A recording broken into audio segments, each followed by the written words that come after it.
Hi, this is Yüksel Günal, your instructor. In this lecture, I'm going to talk about how you can create fragments and how you can uh, swap them in and out of your application dynamically in runtime. To remind you, the application that we have been working on for this lecture, it's the UI widgets demo application, and it starts with a list of items, UI elements, this demo, and you click on it. Um, the buttons appear, you click on text views appear, etc. Um, I demoed this application elsewhere in a separate video, and I'm not gonna repeat the demo here again. Let's go to the code. I just want to go over the source file and show you how you can build various things. Now, the first thing I want to show you is how you can add a fragment to your activity. And what I'm going to show you is how you can add this particular list fragment to your activity. Now, the activity we have in this application is called main activity. First of all, we should look at the layout file. This is the layout file. Now, the layout file that I'm using is essentially a frame layout. This is recommended if you're going to dynamically introduce fragments into your application. In other words, if your fragments are not static, that is, you don't know ahead of time which fragments will be in your application, it's recommended that you use frame layout. And it's very standard. It's a very standard layout. It's an XML file. You can actually just create it using Android Studio. When you create a layout file, you just say frame layout, and it's going to give you this frame layout file. It has a bunch of stuff. It has horizontal orientation. It has an ID. This is the ID. ID is important. And the width and height, it will just fill the entire screen. Now let's look at the main activity. If you recall from previous lectures, in the onCreate method of an activity, we first set the content view using the layout file, r.layout.activity main. That's where this activity main XML file comes into the play. Okay, that builds the layout of the activity. Now, next thing we do is we first want to check whether the fragment container is defined. And look at this. Fragment container is the container for this activity. You just want to make sure it doesn't blow up. It's always a good practice to check for null conditions so that your application does not blow up. Also, we have a standard check. This is also standard. If the instance of the application is saved, don't do anything. In case back button is pressed, etc. And don't pay attention to this for this particular example. Now, next thing we do is we instantiate the fragment we want to add to this activity. Next, we set arguments. And see here, I'm getting the arguments from the get intent. For this example, I don't have any arguments actually. The arguments are null. But in general, it's a good idea to set the arguments in case another application calls invokes your activity. In that case, maybe the other application want to pass parameters to your application. Now, how does that work? Remember the last example we have had last week. We have mortgage calculator, and the calculator results were sent to the external email client, remember? And when I was doing that, I was reading the email address in my application and I was passing it to the email client. And that's how it's done. Okay, that's if you define your program, or if you design your program in such a manner, then other programs can send arguments to your application. Now, as I said, for this demo, we don't do anything, so don't worry about this line either. But the critical thing is to first get the fragment manager. Now, there are two types of fragment managers. One is the Android's built-in fragment manager. Fragments were introduced later in the Android development cycle. The earlier versions of Android did not have fragment. But Android has this thing called the support library for supporting new features in past Android releases. Although base Android does not support fragments, you can you can incorporate a support library into the older versions so that fragments and other stuff can be used. And what the Android people, developers recommend is that we use support libraries version. It's superior. It's more practical to use than the actual built-in Android version. So that's why I'm calling it support fragment manager. And you can see that it's actually the manager is called android.support.version4. I have app.fragment manager. There's also another one, another fragment manager, just Android fragment manager, but that's not what I'm using. So that's about support library. But you first need to get the fragment manager. This is the manager in the Android operating system that actually manages the fragments and the activities that will incorporate them. Now you need to start the transaction. This is the syntax. This is not the code I built, but that's how Android works. You first get the manager, then you start the transaction by calling the begin transaction method of the manager, and then you add to that transaction your fragment, which is flist, and the container to which the fragment will be added. Again, going back, you get the support manager, you create a transaction. To that transaction, you add your fragment together with the container, fragment container ID. Now, what's that? Once that's defined, then you commit the transaction. So if it's multiple steps, but once you get used to the used to generating these fragments, it should be pretty automatic. You first get the support manager, transaction, add to the transaction, the container and the fragment, and then commit. That's all. Then the fragment will appear like this. Now, you might have noticed that this activity implements an interface called widget selection interface. Let's go to that interface. As you see, this is an interface class, very basic. It has one method, one interface, if you will, called on widget selection. I'll come to this later. Okay, this is how applications activities interact with fragments, or fragments interact with other fragments, and we'll see how that works in main activity. Now, the other method I have, of course, in the main activity is on widget selection, which is this interfaces method on widget selection. I'll just say a word about it.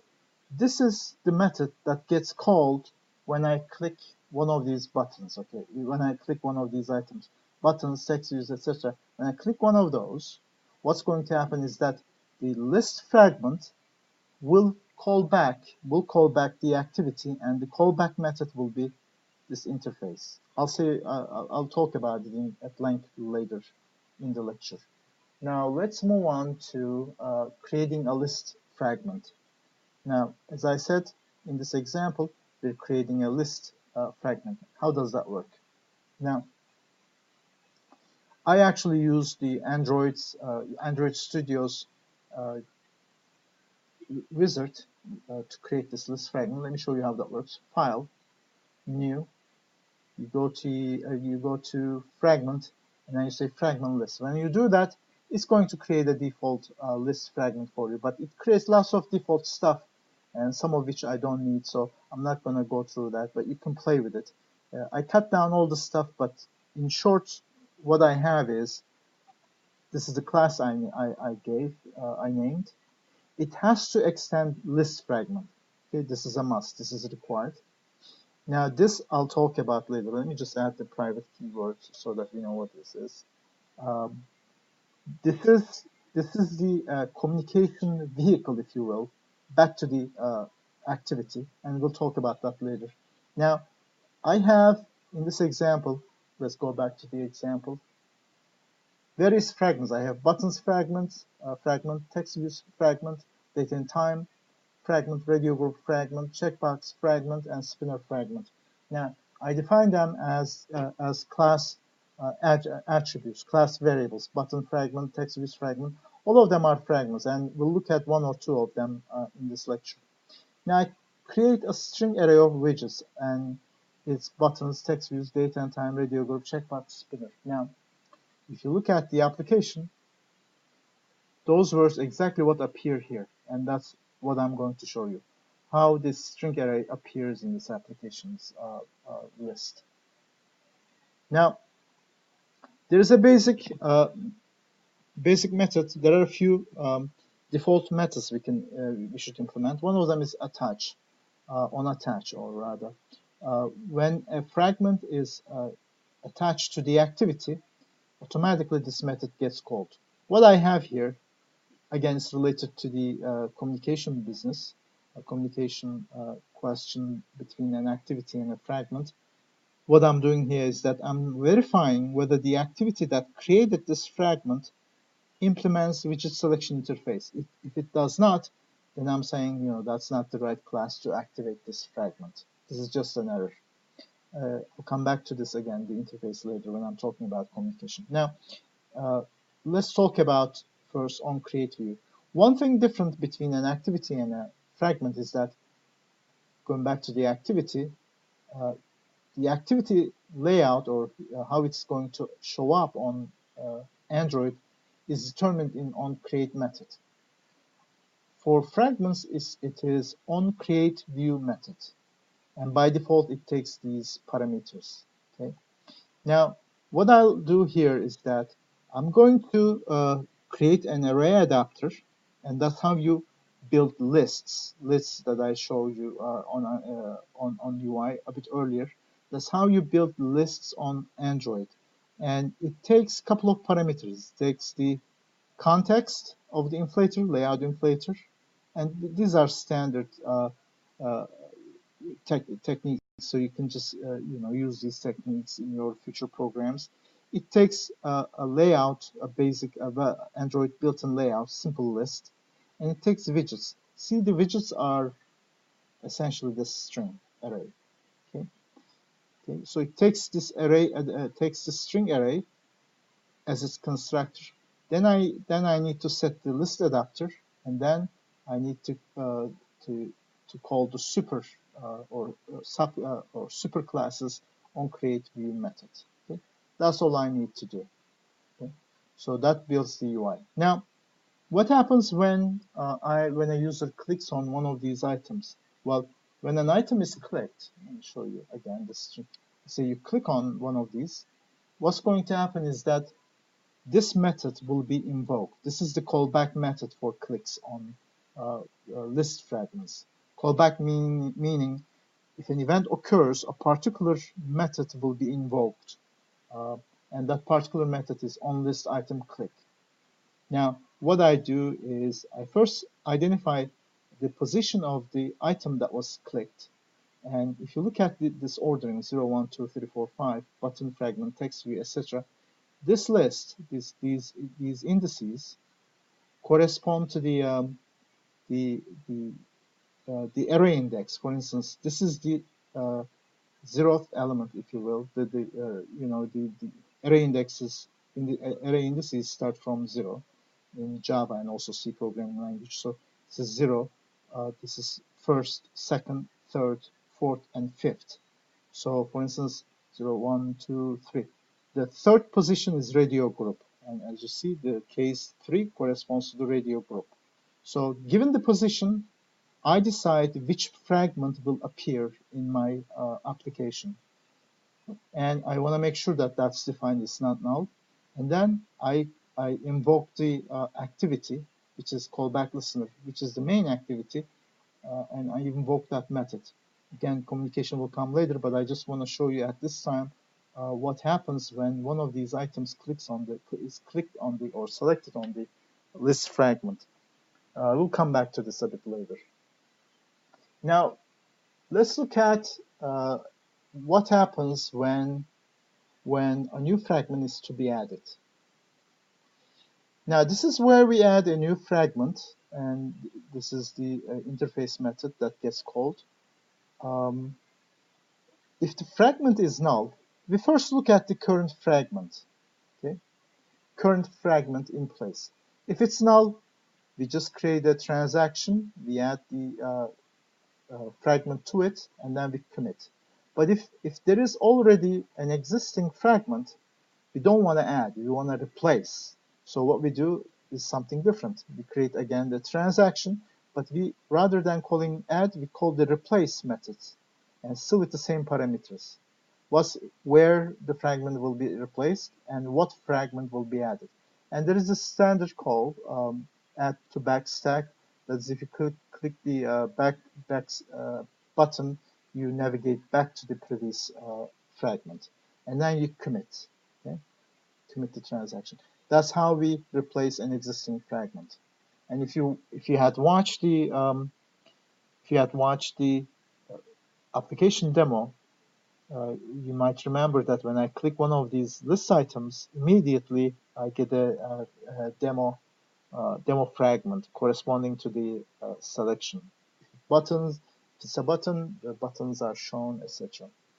Now, let's move on. That's how the list fragments work. Now, let's move on to communication between a fragment and its activity. Now, there are 3 steps. The first step is to define an interface. And the interface I defined was widget selection interface. That's the interface name. Interface is a specific type of class. And there's only one method I defined on widget selection, and I decided that I would pass the fragment object to it.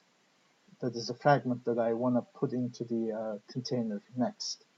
Now, any class, any activity that wants to communicate with a fragment must implement this interface. Okay, and when I say implement an interface, it means you should first use the keyword implements and then use the interface name, interface class name, and then you implement that method defined in the interface. See, this is the same method that's defined in the interface. Right? On widget selection. On widget selection, that's what gets implemented. Now, as you can see, on widget selection, that's where we replace the fragment, and that's what I showed you. The question is, how does that communication occur? Now, let's go back here.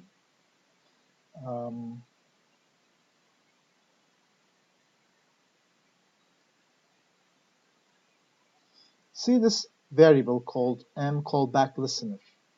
It's a variable of a widget selection interface. Now, when the activity starts, I first set it, so when the fragment gets started, the UI widget fragment list started, the callback listener is set to the main activity object. See, it gets this onAttach method gets the activity object as a parameter, and callback listener is set to that activity. So at this stage, after line 56 is executed, the fragment knows how to access main activity.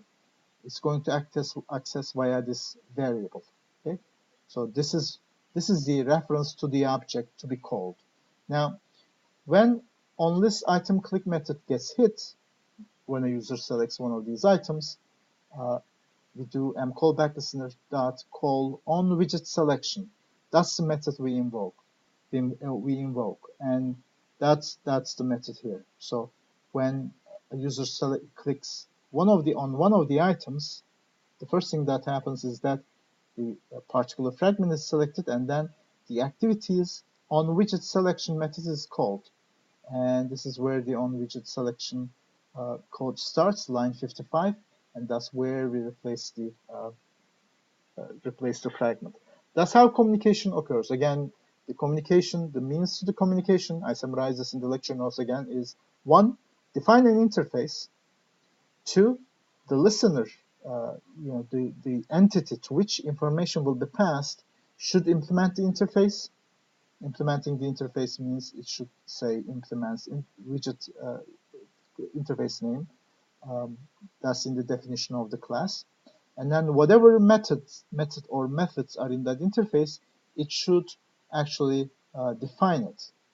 Whatever needs to be done should be done there in that method. That's on the called side, the called object, what it needs to do. That the caller, on the other hand, first should get a handle or a reference to the object to be called.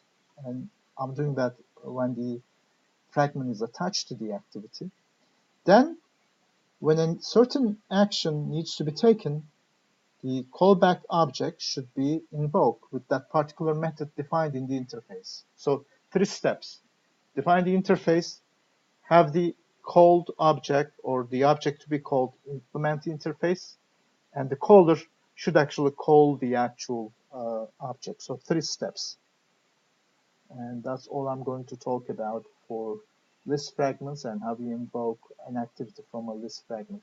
Now, the next set of subjects I wanted to cover is, first of all, buttons with images. Now, so far until now, we've been using really plain vanilla buttons. Nothing special about them. They don't look any special. But if you look at your some of your Android applications, sometimes the buttons you click have an image. How do you do that? How do they do that? Well, the difference between an image button and a button is as follows. This is a regular button. So it has a layout, width, height, text was shown on the button, and then an ID. But an image button also has this additional attribute called source. And here I'm defining a source, which is the icon to be displayed, and the icon is this mail icon. So I actually made a button with a mail icon. Okay, that's just an envelope. So that's the image I want to add, and the way to do that, I first imported this mail icon to my project, and to do that, you just drag and drop, but not in Android mode. You take it to project, okay,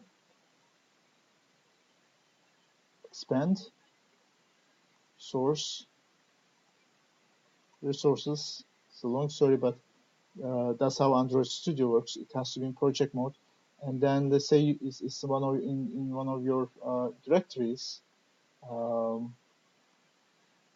Let's say it's here somewhere. You just select the object and then drop it here. Just directly drop it here, and it's going to be there. Now let's go back to Android. Okay.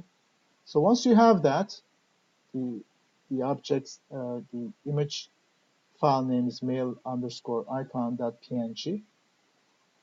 Just set the Android src attribute to the name of that mail icon. Okay, and that's how you make an image button. And that's what I showed you in the previous demo. Now there are other type of buttons. There's a toggle button, and let me actually, while I'm talking, let me start the application so that I can show it to you again. Toggle button is an on-off button.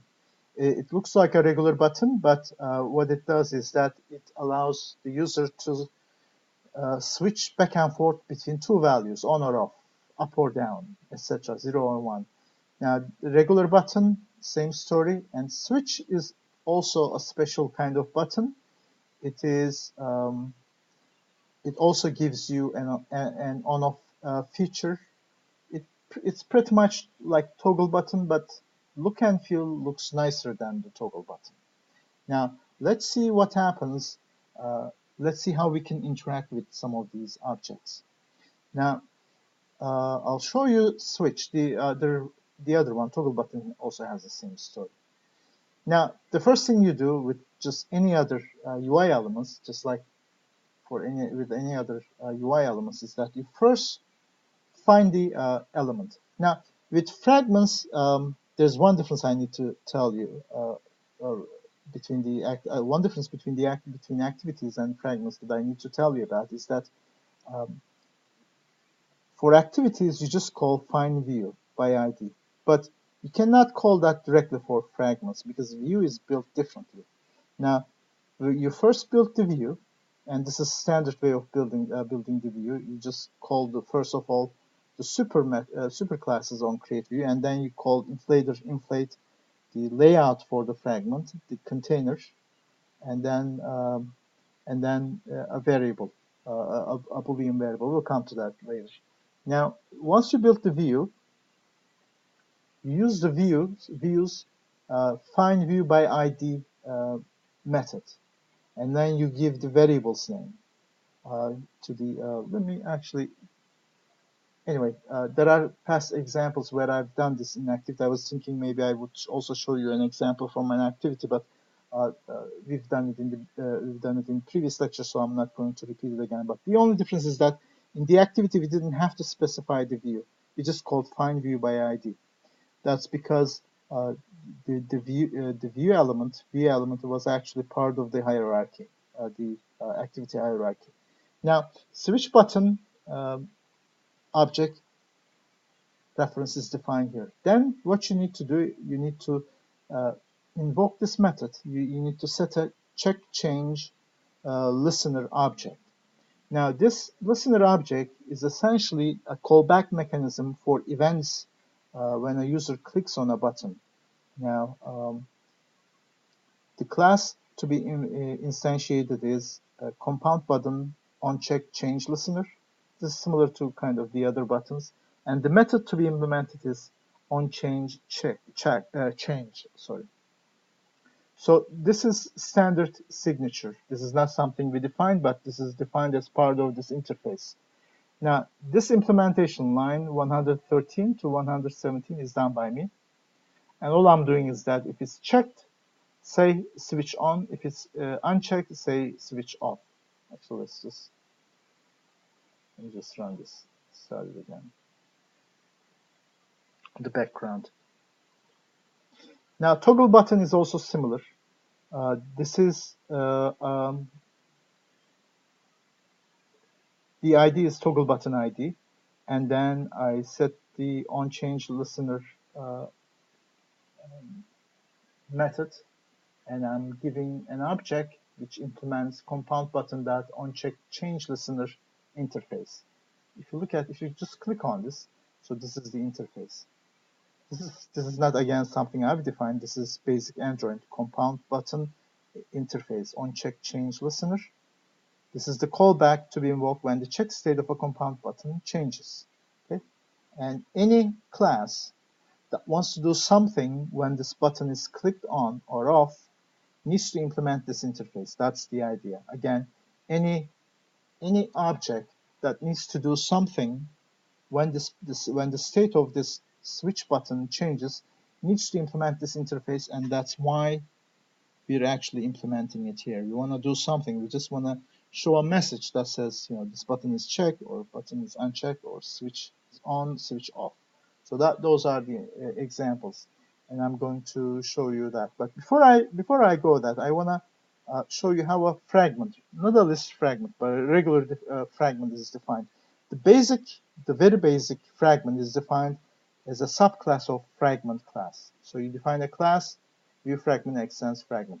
Now, you can do that here using Android Studio, and let's give an example. I want to give you an example just to show you that the Studio is actually creating a rather complicated object with lots of hooks, and I typically remove some of them.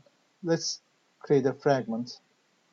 And by the way, I assigned in the assignment, in the homework, I have an extra credit question. Extra credit question is essentially adding a new fragment. So maybe these steps will be useful.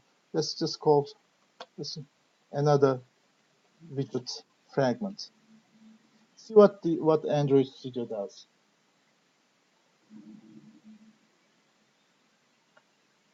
Creating an activity, blah blah. It actually says creating activity, but we're actually creating a fragment. So that's a fragment.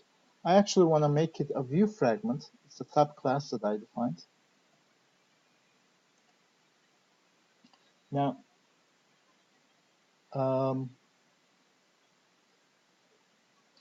see what Android has done. Android Studio has done. It created a bunch of stuff, like it created parameters. These are all some examples that they want you to take and add upon. In my exercise, I actually did not need any of these parameters, but they were created and I left them there. But look at other stuff. For instance, they defined an interface immediately, but for these widgets, I actually did not want any interaction with another fragment, so I removed them. And on detach, I didn't want to do anything particular. I removed them.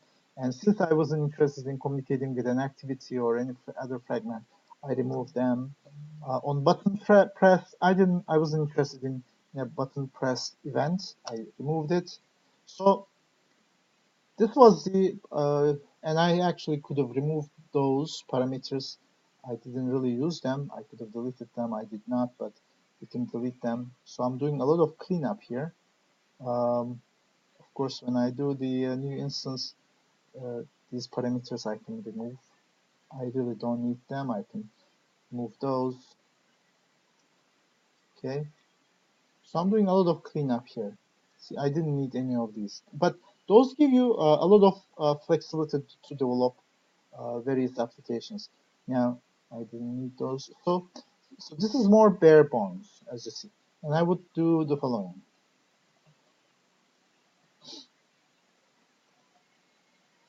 Um,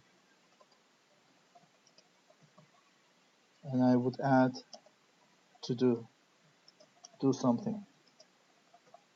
So here, for instance, if we are defining any user elements, and we could be actually getting a reference to these user elements and maybe attaching listeners to them, etc. Now, okay, I am going to run the example with you. Let's go back to the app view, project view. All right. So I restarted the application, and let me show you. Okay. So here's our application. Let's click on buttons and see what happens. I started the debugger, and if you haven't watched the debugger lecture, please do so. So I clicked on buttons. I wanna take you out of here. So when I clicked on buttons, I immediately hit on widget selection, but I actually should have done something slightly different. I should have had another breakpoint here. I created a breakpoint here. So let's let this go.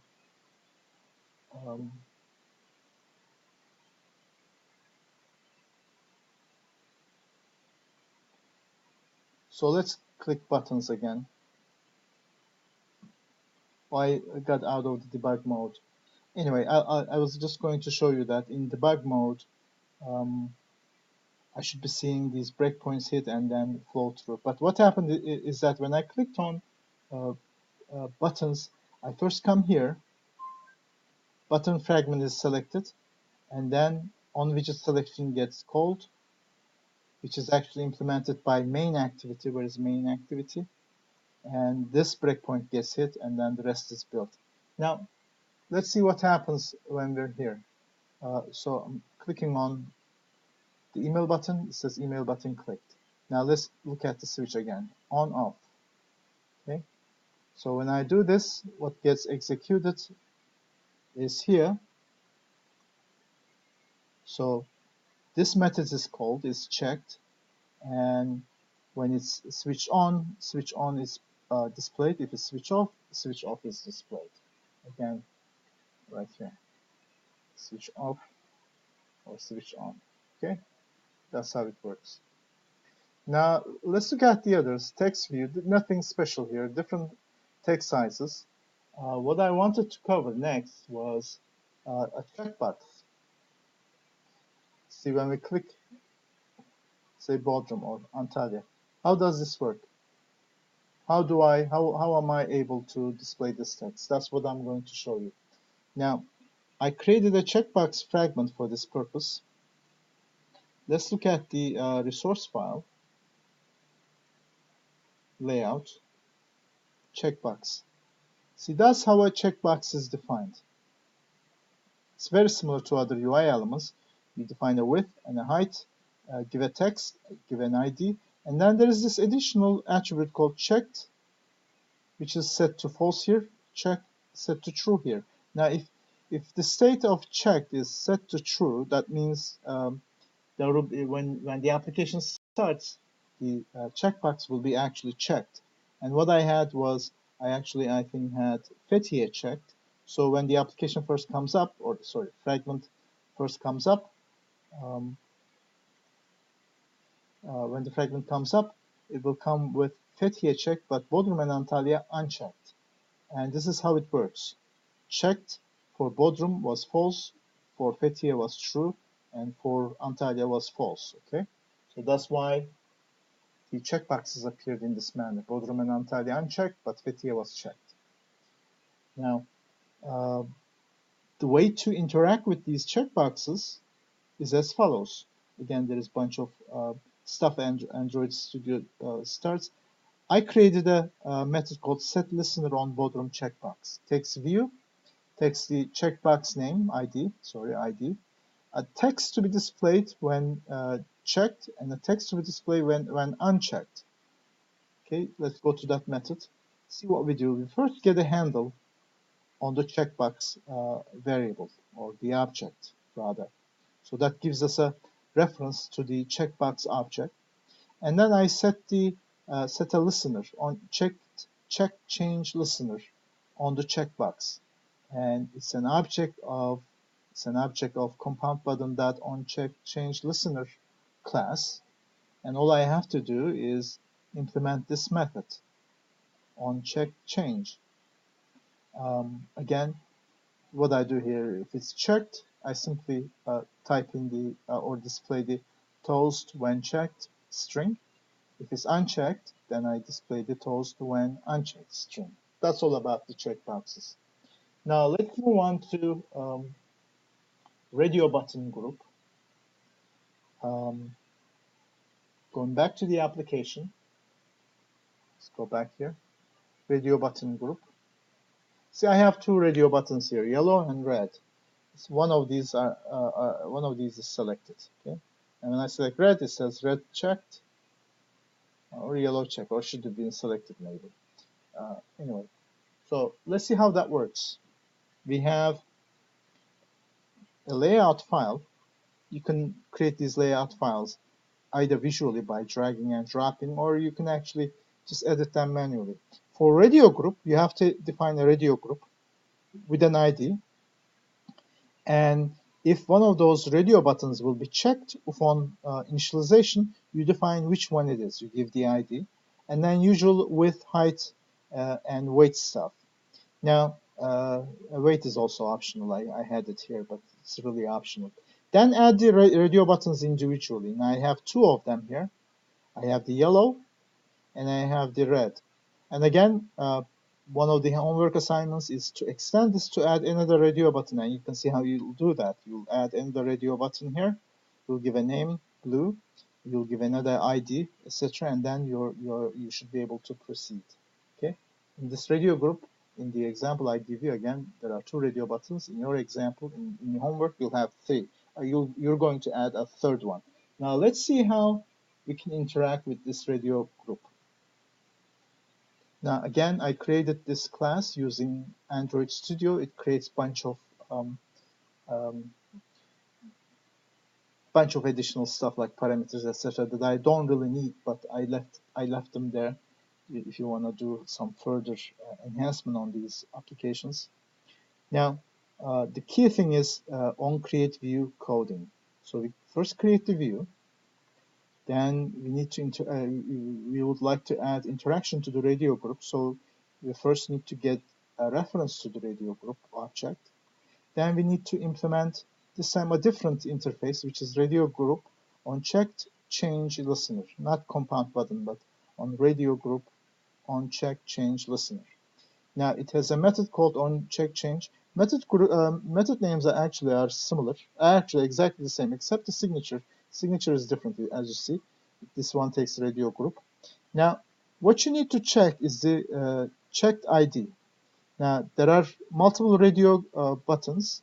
If it's yellow, then display yellow checked. If it's red, then display red checked. So that's what I implemented in this method. This is all I implemented, and I expect you to add code here for blue as part of your homework. Add code for blue radio button. It's a pretty straightforward exercise, and I'm pretty much pointing out to you where you need to make changes. Okay? So that's how it's going to work. There will be another blue button here. Now, there are two more fragments that I wanted to show you. but I didn't do much there. But the basic ideas are the same, and I'm not going to repeat them here. This is a list selection. This is like a radio group button is, but the difference is that in the radio group you show all of the options on the screen. But here it's actually not displayed by default, but it's a drop down that is only one element is shown or none is shown. But you click on this widget, and it shows you all the elements, the planets in this case, and then one planet can be chosen, and then that will be shown. So that's the difference.